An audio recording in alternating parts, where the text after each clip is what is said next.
Bonjour à tous, bienvenue dans cette nouvelle vidéo. Alors, dans une des vidéos précédentes, nous avons vu que le silicium pur est un semi-conducteur intrinsèque. Donc, je vais vous le renoter ici. Semi-conducteur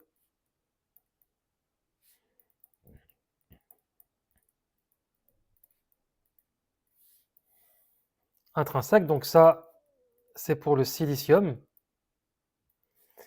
Et du coup, on a vu qu'il est un peu trop isolant, notamment à température ambiante, pour nos applications. Et donc, du coup, aujourd'hui, on va voir comment lui injecter ce qu'on appelle des impuretés.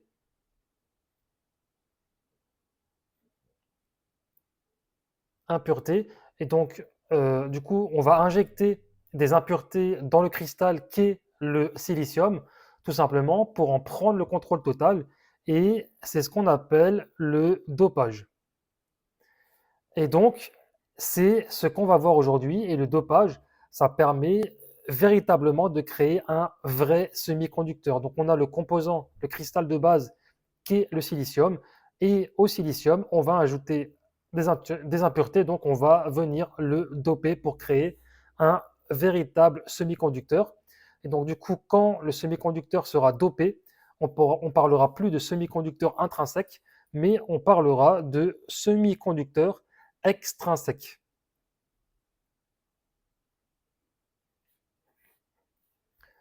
Euh, mais donc voilà grosso modo pour cette vidéo. Avant d'aller plus loin, ce que j'aimerais voir avec vous tout simplement, c'est ce qu'on appelle. Donc je vais essayer dans cette vidéo de rester le plus simple possible parce que ce sont des notions complexes, notamment quand on débute. Donc ce que j'aimerais d'abord voir avec vous, c'est tout simplement ce qu'on appelle le niveau de Fermi. Alors, niveau de Fermi qu'on peut également appeler EF. Donc, le niveau de Fermi, c'est une valeur d'énergie qui est théorique et c'est le niveau pour lequel la probabilité qu'un état d'énergie, tout simplement, soit occupé par un électron, tout simplement.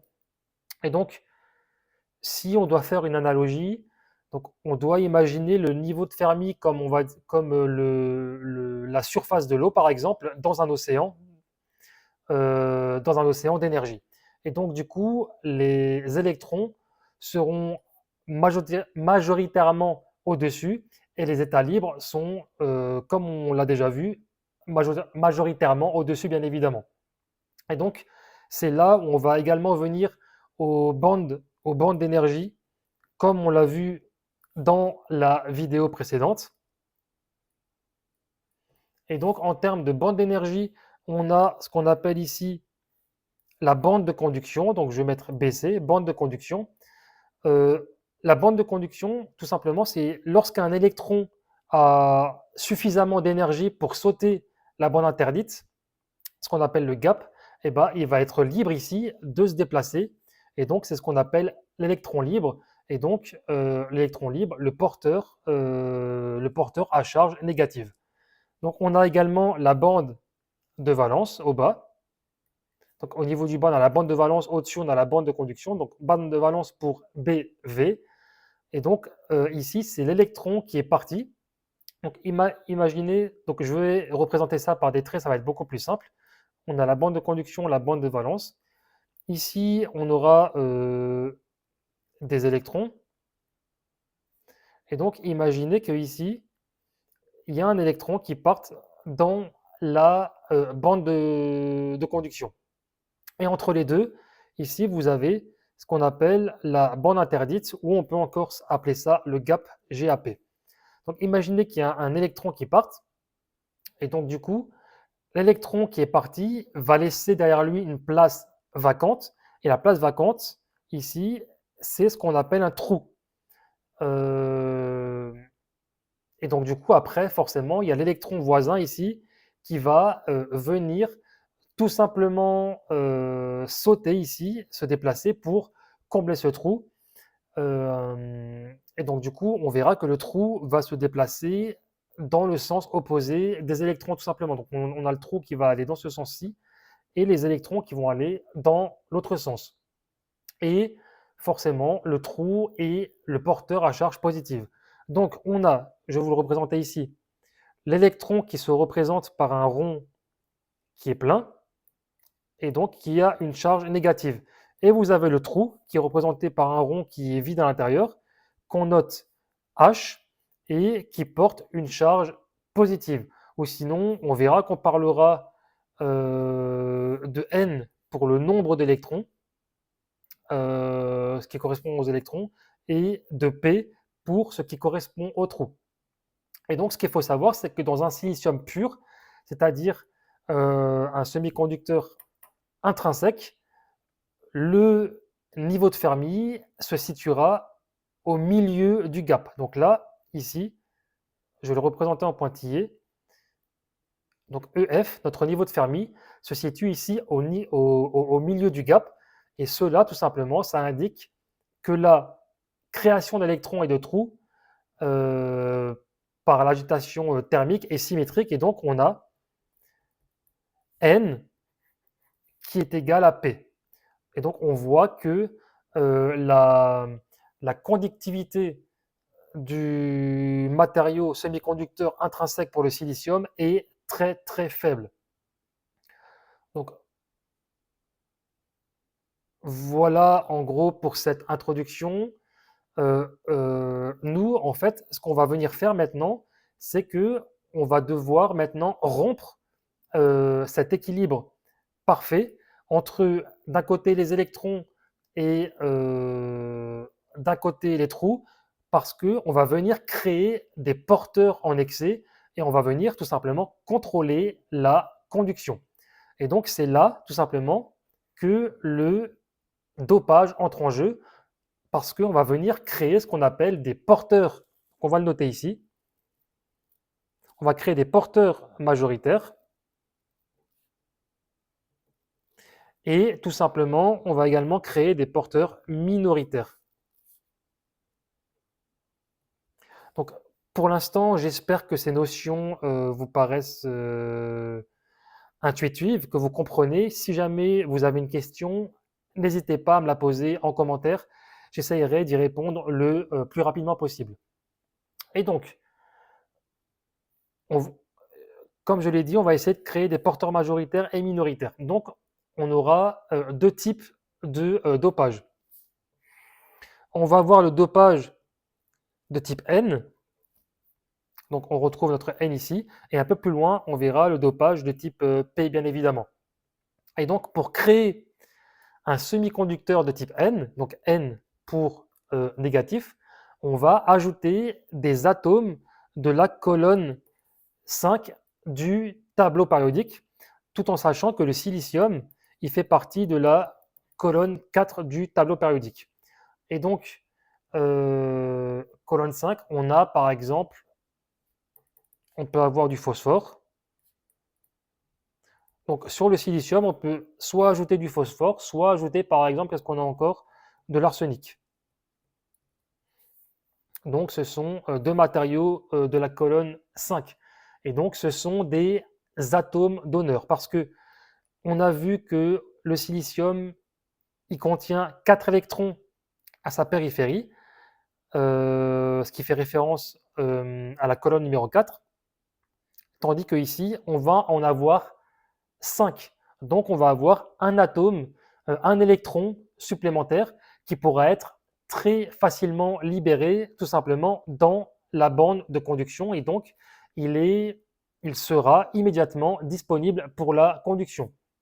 Donc ici, ce sont les électrons qui vont devenir les porteurs majoritaires. Parce qu'ils vont être en excès par rapport au trou tout simplement. Et donc si je dois schématiser ça, donc là par exemple, imaginons qu'on ait notre silicium, donc on aura nos 4 électrons à la périphérie. Donc là on a notre silicium, on a toujours nos 4 électrons à la périphérie, pareil. Et là, imaginez que je mette un élément de la colonne 5. Et donc là, ce n'est plus 4 électrons qu'on va avoir, mais on va en avoir un cinquième ici, un cinquième électron. Et donc là, encore une fois, on aura, excusez-moi, on aura du silicium à côté, silicium, silicium, silicium, etc., etc. Et donc ici, on voit qu'on a un électron supplémentaire. Et donc tout simplement ici, le nombre d'électrons n va devenir beaucoup plus grand que le nombre de trous. Donc on aura n qui sera supérieur à p. Et donc, euh, quelle sera la conséquence de cela? C'est que le niveau de Fermi, ici, eh ben, tout simplement, va se décaler et va se rapprocher ici, il va être ici, de la bande de conduction. Et en fait, cela, ça signifie tout simplement que le matériau est maintenant devenu beaucoup plus conducteur grâce à l'abondance d'électrons qu'on a créés. Donc là, c'est une représentation, mais il faut imaginer que des atomes de la colonne 5, il y en a un certain nombre qui vont être mis avec le silicium, et donc on aura un nombre d'électrons qui sera très conséquent. Et donc, bien évidemment, ça c'est pour le type N. Pour le type P, tout simplement P c'est pour positif. Et donc, pour créer le semi-conducteur de type P positif, on va utiliser des atomes de la colonne 3 du tableau périodique. Et donc, de la colonne 3, on peut avoir par exemple du bore ou du gallium par exemple. Et donc, ce sont des atomes accepteurs. Donc là, ce sont des atomes donneurs et ici, ce sont des atomes accepteurs parce qu'ils ont uniquement 3 électrons à leur périphérie. Ils n'en ont pas 4 ni 5, mais ils en ont 3. Donc ça fait référence à la colonne numéro 3 du tableau périodique tout simplement. Et donc, avec ces 3 électrons de valence, on va créer une liaison incomplète, d'où l'apparition immédiate d'un trou. Donc, imaginons ici qu'on n'aurait plus d'arsenic, mais qu'on mettrait par exemple un autre matériau, comme du bore. Donc ici, le B, on aurait une, deux, trois électrons. Et ici, on aurait un trou, H+. Donc là, à côté, on aurait notre silicium toujours. Ici, on aurait notre silicium. Et là, on aurait tout simplement un trou.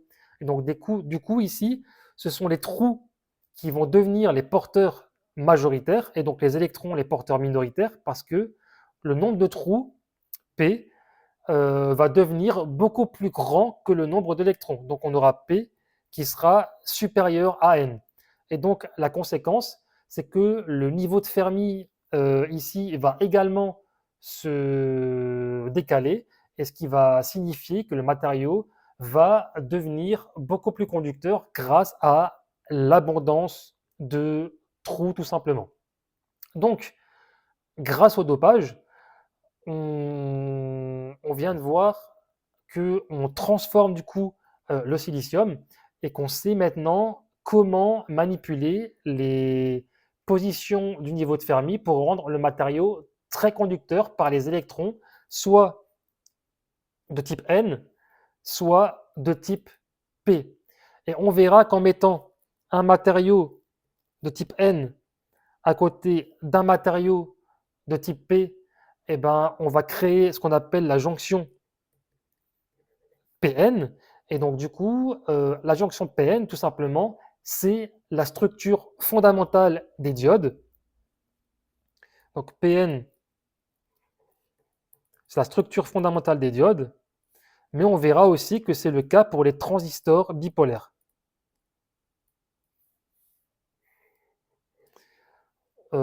Du coup, ça sera notre sujet d'une prochaine vidéo. Si vous avez tout simplement aimé cette vidéo et que vous avez trouvé les explications utiles, n'hésitez pas à mettre un pouce bleu et à vous abonner à la chaîne si ce n'est pas fait. Sinon, n'hésitez pas non plus à poser votre question en commentaire. Et tout simplement, j'ai essayé de rendre des notions, on va dire, plutôt complexes. J'ai essayé de les simplifier au maximum pour vous. Donc, sachez qu'à partir d'un semi-conducteur intrinsèque qui, par essence, est très peu conducteur, on va pouvoir, donc comme le silicium pur, qui fait partie de la colonne 4 du tableau périodique, on va pouvoir lui ajouter des impuretés, donc le doper, soit avec des éléments de la colonne 5, soit avec des éléments de la colonne 3. Donc si on ajoute des éléments de la colonne 5, on aura 5 électrons, donc on aura un électron supplémentaire, donc on va avoir les électrons qui seront les porteurs majoritaires ici. Donc on va tendre vers une conduction puisque les électrons supplémentaires vont pouvoir facilement être conduits. Et à l'inverse, pour un dopage de type P, tout simplement de la colonne 3, on va avoir 3 électrons et un trou. Et tout simplement, on va également pouvoir, grâce à ce dopage-là, pouvoir conduire beaucoup mieux, tout simplement, euh, pour rendre le matériau tout simplement beaucoup plus conducteur et pour pouvoir créer un véritable semi-conducteur. Et ce dopage-là, c'est ce qu'on appelle un semi-conducteur extrinsèque. Et ensuite, si on assemble un élément de type N avec un élément de type P, donc là, on va créer une véritable diode. Et si on assemble un troisième élément, donc si on fait un NPN ou un PNP, on va créer un transistor bipolaire.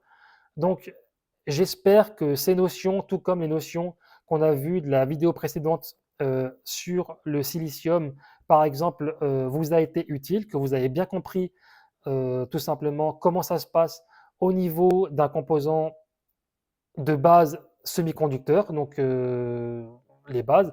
Et nous, dans une des prochaines vidéos, on verra la suite avec la structure PN.